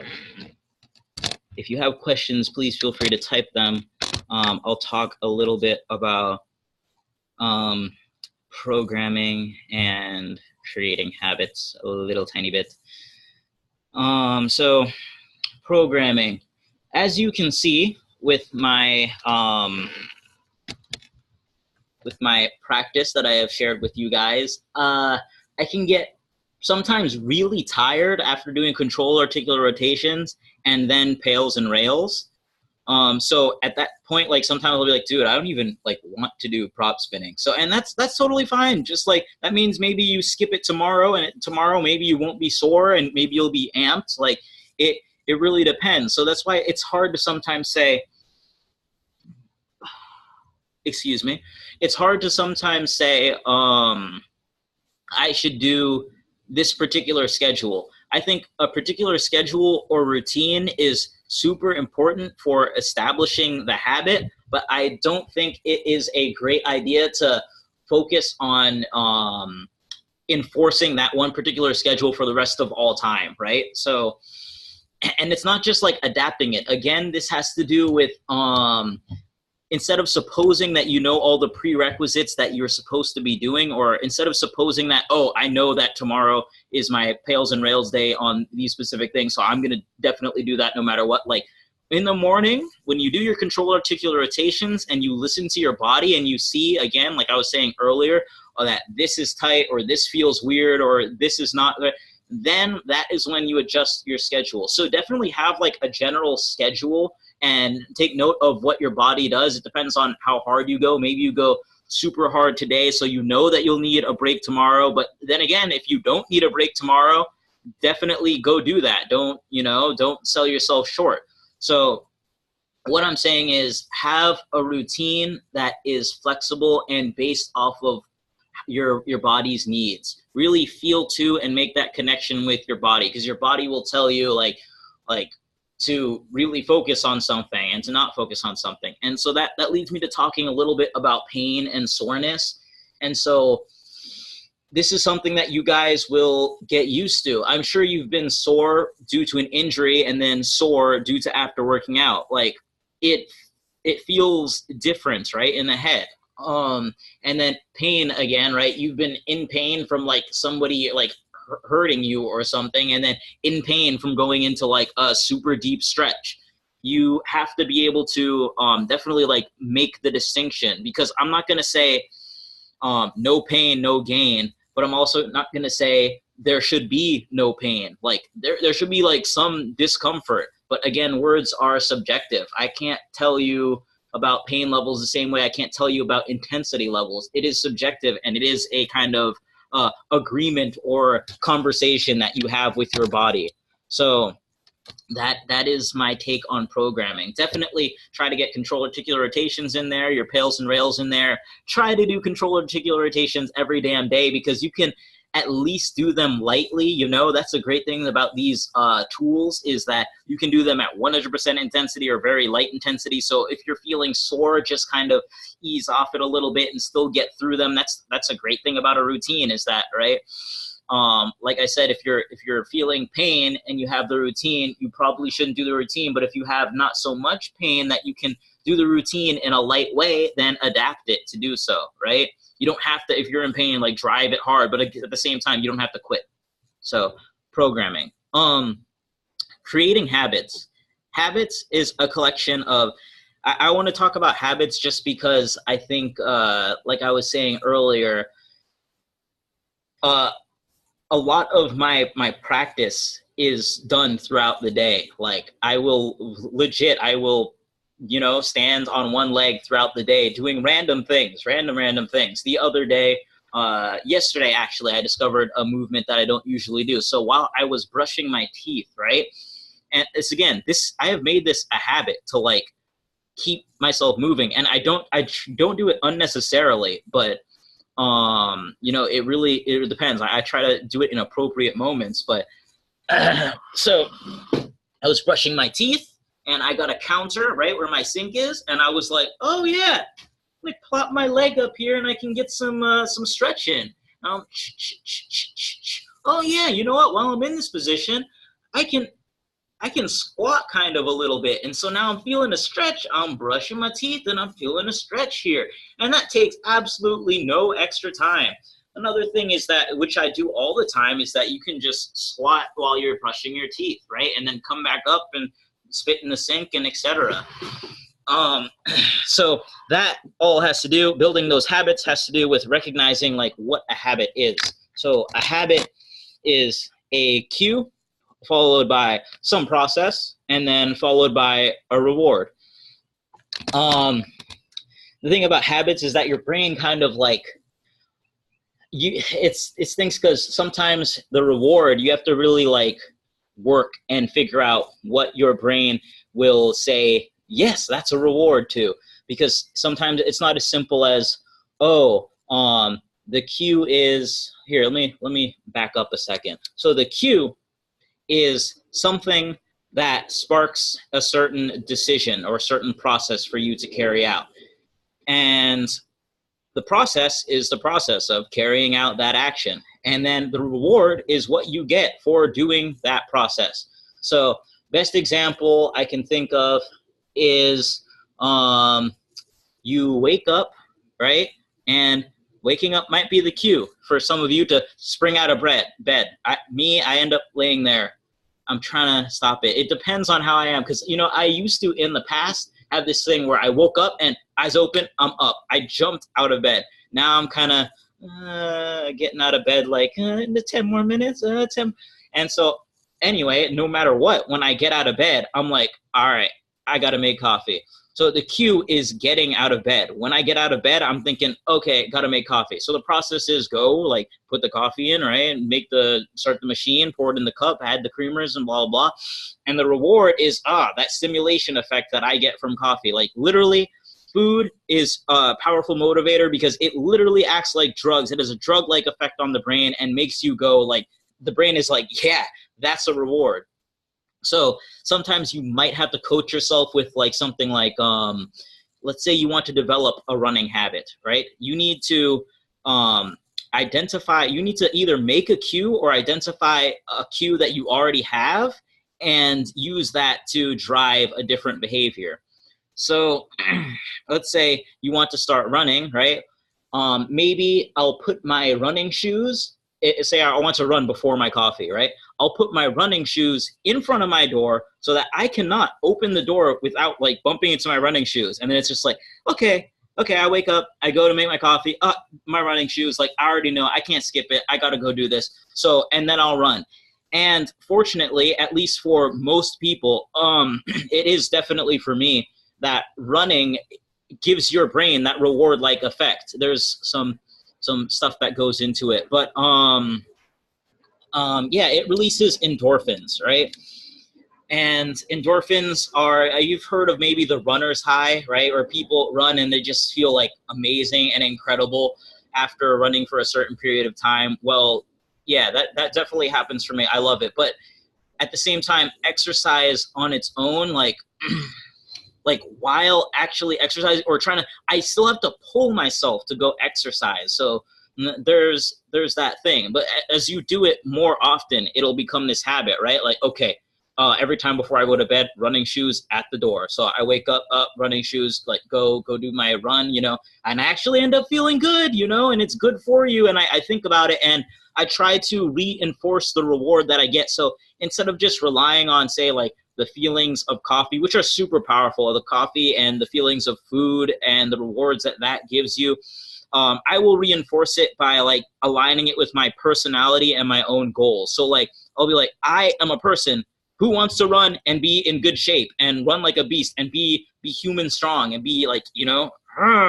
so when I run and after I'm done running, I'm like, like I am who I want to be. And that reinforces me even more than just the neurochemistry of it. And it probably, of course, some people think everything is neurochemistry. I'm kind of like, eh, eh, eh. It depends on whether you think there's like a spirit and a body, or a mind and a spirit or consciousness that floats outside of its physical counterpart, or that the two are one and the same.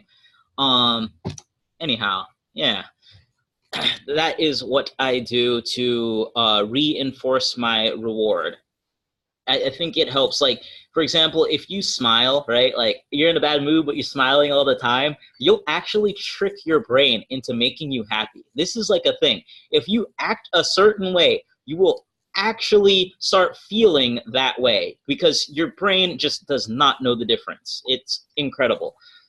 So sometimes that's what you have to do to increase the reward. Again, so another thing is that eventually, hopefully, you will no longer need to be putting your shoes there. And the cue becomes, I wake up out of bed and I go, So that's a thing. You can also use an existing cue, which is definitely, I don't want to say more difficult, but like, let's say in the case of someone who is addicted to alcohol, when they're driving around their town, maybe they see a bar that they used to go to all the time. And so when they see the bar, they like really, really want to drink, right? And so some people, first of all, they'll try to avoid the bar, right? But sometimes maybe it's not the bar, but it's just like seeing alcohol in general, or seeing like you're watching TV and you see a wine bottle or someone's taking a drink or there's a bar on TV.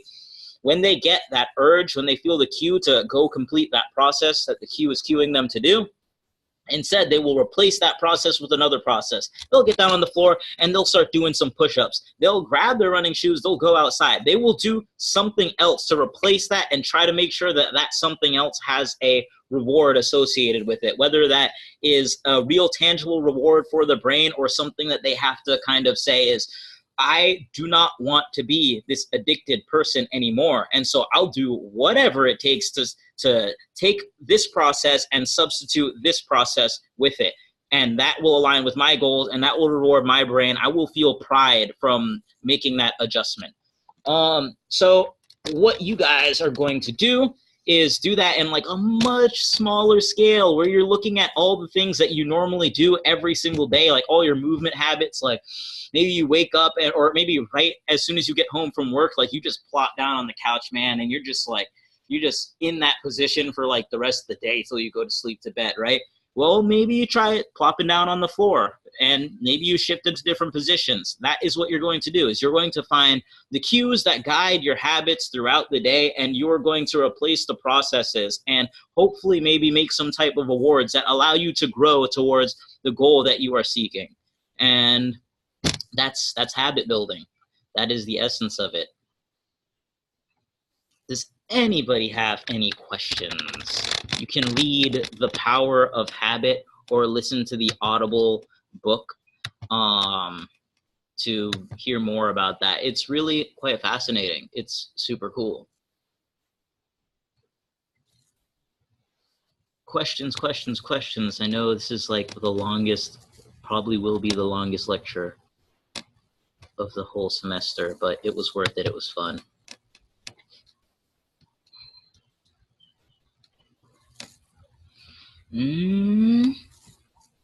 Okay. If we don't have any questions, habit breaking is our challenge this week. Right. So the challenge of the week, that's a challenge of the life. Sorry. So Matt Freeman asked, habit breaking is our challenge this week. Yes, it is your challenge, along with all the other challenges. The point of this lecture was to make you guys like get that all these little challenges are things that you should be trying to turn into habits. So you've tried hopefully sitting on the floor. You've tried using other limbs to do things. You've tried doing things outside more often, you know, squatting, going barefoot out more often. You've done controlled articular rotations. Well, now we are turning all of these things into habits. We're finding cues and turning these into processes that carry us throughout our day and allow us to grow into the people that we want to be. Yeah. So, and of course, it takes a long time. It takes like 3 months. So again, it's not the challenge of the week. It's the challenge of the life. If these things are helping you move towards your goals, then you need to be turning them into habits, because discipline and motivation, let me say. Yeah, I guess, I mean, you need discipline to establish the habit. Well, I guess motivation, right? And you need motivation. Hopefully, you can motivate yourself to establish the habit. My point is that if you want it to be easy and you don't want to be having to like kick yourself, or at least relatively easy, you need to form a habit. I can't imagine doing all the things that I do on a daily basis without a habit.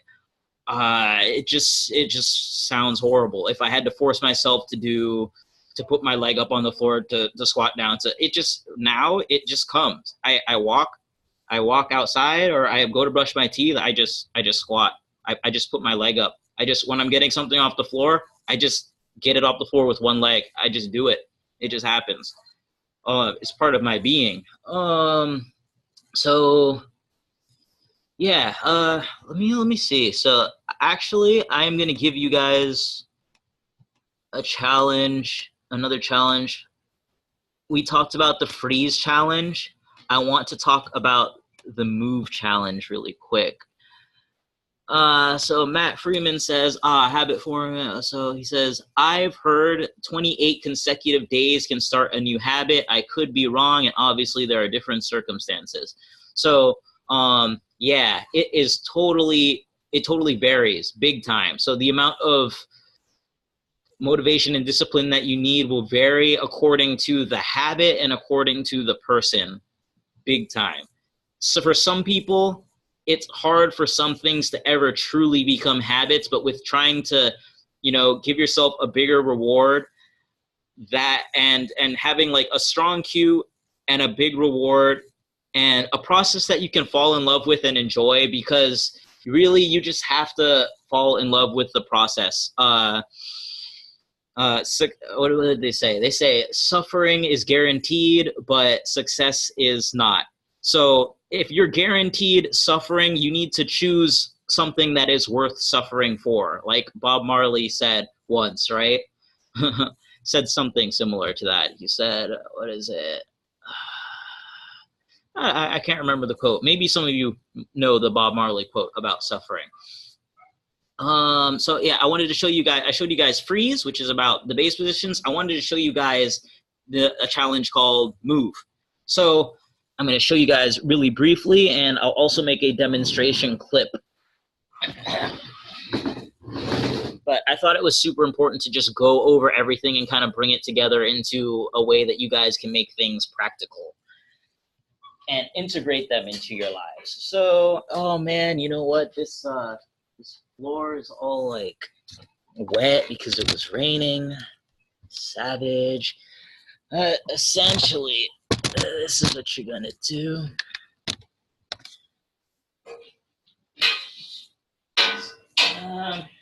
Obviously, not all of you guys can do like the particular movements that I'm doing, but the point is just to move in like many different ways with your body while doing your normal spinning. So, let me see. So,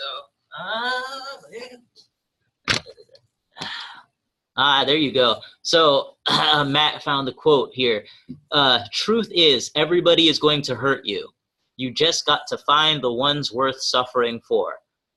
Same thing with a process and living life and finding fulfillment, right? Like, truth is, life sucks. It's going to be hard, but you got to find the type of life that is worth suffering and living for. Yeah, if that makes sense. It sounds a lot uglier when you try to merge the two, right? Okay, so the challenge is move. And so for this challenge, ideally you would have music, but you're just going to move around. Spin the poi and move around, or the prop and move around. So, can go on one leg. But really, you just want to move in ways that you don't normally move. So,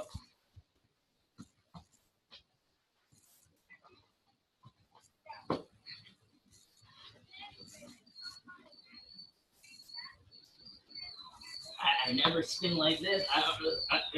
Hey, all right. And that is what you're going to do. The challenge is to move. Move in many, many different ways. Move. And just really explore. You like, right? Like, you can be basic with it too. You don't need to flow like so. You can be like, okay, I want to work on my hamstrings while I'm spinning. How about this one?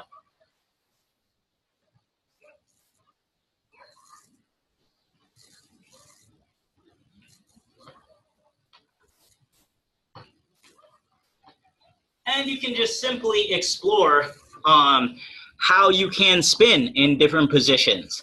But that's what you're gonna do, is move, really move. Yeah.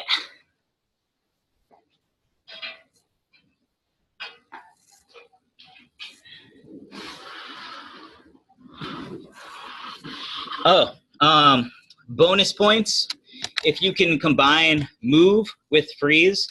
So if you can move in some crazy way you haven't before and then pause and totally not move yourself, then yeah, that's a way. Finding different base positions and positions that you've never been in the first place. Goals. And that is all. If anybody has any questions, 2 minutes for questions or 1 minute for questions. Thank you, everybody, for coming to this lecture. I had super much fun with it. I love teaching you guys. It helps me a lot, me, for sure, because it helps me get back into the habit of doing things and rediscovering how all of this connects holistically, right?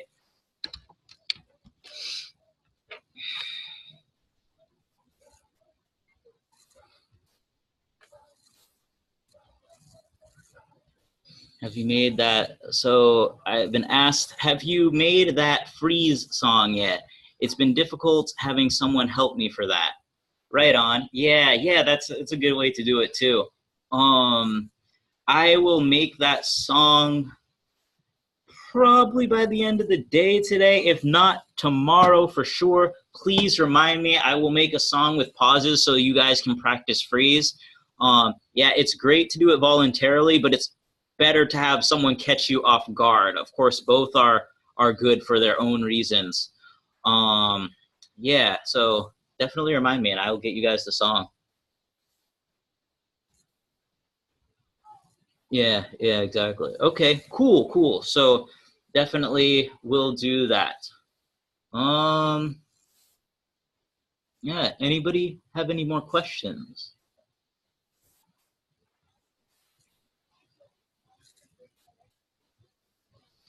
Great, great. I will post this lecture up as soon as possible, and along with like a little text review of hopefully most of the things that we did in here.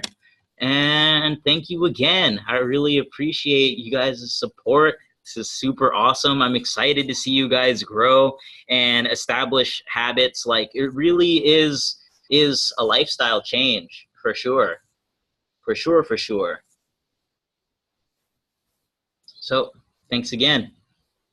Take care, everybody.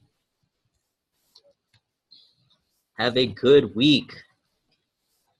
And make clips. For sure, make clips. You can make clips of the challenges, of you doing move, of you doing freeze, hashtag move, hashtag PDCU move. I'll write it in the description of the review video. So yeah, thank you.